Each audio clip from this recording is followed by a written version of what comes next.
शेतकरी मित्रांनो नमस्कार. आपण जो आपल्या ऊस पिकामध्ये 2,4-D आणि त्याच्यासोबत टाटा मिट्री आणि 1 किलो युरिया असं जे कॉम्बिनेशन घेऊन आपण स्प्रे दिला होता, त्याचा रिझल्ट पाहू शकता आपण कसा आला आहे. पूर्णतः जे म्हणजे वेलचं जे गवत होतं तर ते पूर्ण जळालं आणि याच्यासोबत जे काट्याचं गवत होतं, इथं पाहू शकता की हे असं काट असणारं गवत आहे.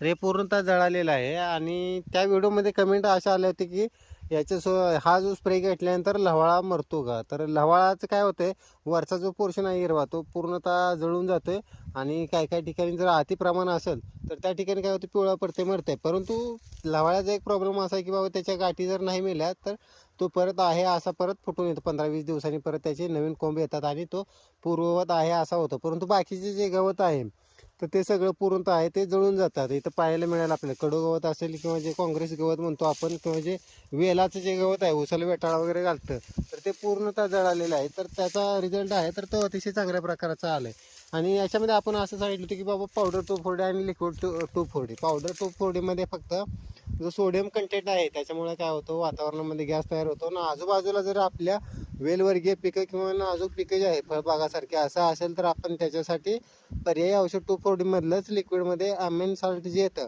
58% लिक्विडमधलं, तर त्याचा वापर करावा हे पण सांगितलं होतं.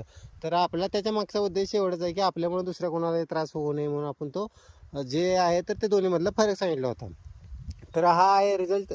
तर ही होती आजची माहिती. माहिती कशी वाटली नक्कीच कमेंट बॉक्समध्ये सांगा आणि आपल्या व्हिडिओला लाईक, फॉलो आणि शेअर करा. धन्यवाद.